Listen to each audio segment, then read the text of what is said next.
وبرکاتہ۔ جی آج پھر ہم اللہ تعالیٰ کی رحمت کے بارے میں دیکھتے ہیں کہ ہمارا رب کیسا غفور الرحیم ہے۔ اللہ رب العزت فرماتے ہیں کہ قیامت والے دن یہ بھی معاملہ ہوگا۔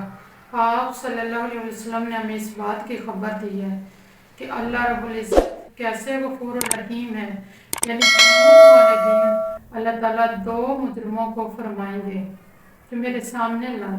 جب وہ دو مجرم سامنے لائے جائیں گے، اللہ رب العزت ان کو فرمائیں گے کہ آپ دونوں جہنمی ہو اور جہنم میں چلے جاؤ۔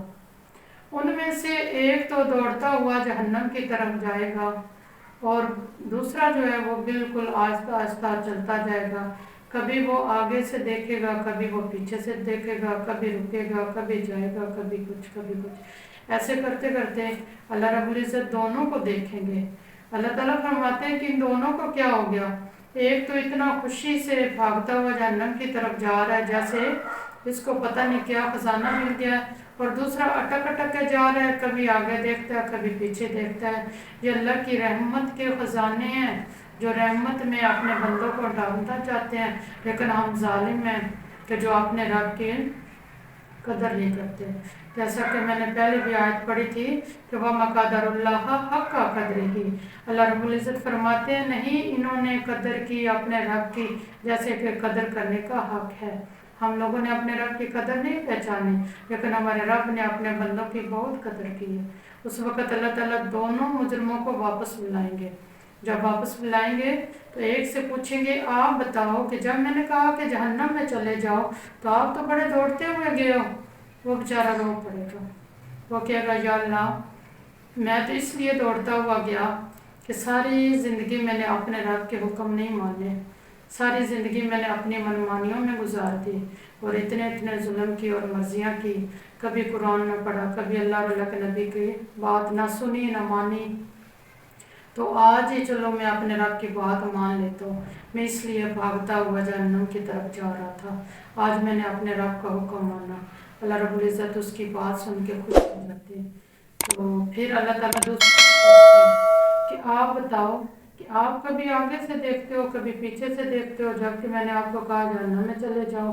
اس وقت وہ دوسرا بندہ بھی رو پڑے گا، وہ بھی کہے گا یا اللہ میں جب تک دنیا میں رہا، جتنی میں نے زندگی گزاری، میں نیک لوگوں سے سنتا رہا ہوں کہ میرے رب کی رحمت بہت وسیع ہے، میرے رب کی رحمت بہت وسیع ہے، اس لیے میں اس انتظار میں تھا کہ میرے رب کی رحمت جب اتنی وسیع ہے تو ہو سکتا ہے مجھ پر میرے رب کی رحمت غالب آ جائے۔ تو وہ بھی روتے ہوئے اپنے رب کو یہ اپنی دلی بات بتائے گا اور اللہ تعالیٰ پھر اس کی بھی بات سن کے خوش ہو جائیں گے۔ اللہ رب العزت ان دونوں کو فرمائیں گے کہ جاؤ تم دونوں جنت میں چلے جاؤ، وہ دونوں خوش ہو جائیں گے۔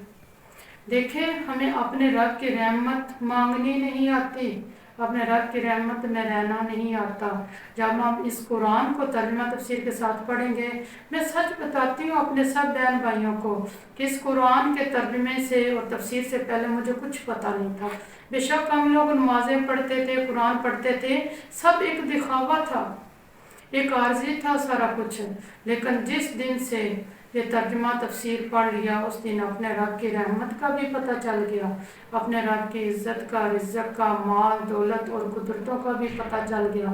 یعنی ہر چیز میں کیا ہے، ان اللہ علی کل شیء قدیر، کہ یقیناً ہر چیز کی طاقت رکھنے والا، ہر چیز کی قدرت رکھنے والا اللہ تعالیٰ ہی ہے۔ تو اللہ تعالیٰ چاہے تو ہم پر رحمت برسائے، تو چاہے تو ہمیں پکڑ لے۔ اس لیے ہم اپنے رب کے قریب ہونا چاہتے ہیں، ہم اپنے رب سے دعائیں مانگیں گے تو ہم نے اپنا رب دنیا میں بھی اور آخرت میں بھی کامیابیاں نصیب فرمائے اور اللہ تعالیٰ نے اپنی رحمت میں ڈھانپ لے، جیسا کہ ان دو مجرموں کو اللہ تعالیٰ نے قیامت والے دن اپنی رحمت میں ڈھانپ لینا، اللہ تعالیٰ ہمیں آج سے ہی اپنی رحمت میں ڈھانپ لے۔ تو ایمان اور عقیدہ واحد اللہ پر، واحد اللہ کی دعوت دینی ہے۔ قرآن پاک میں اللہ رب العزت فرماتے ہیں اس بندے سے اچھا کون ہو سکتا ہے جو لوگوں کو اللہ کی طرف بلائے اور دین کی دعوت دے۔ جزاک اللہ خیر۔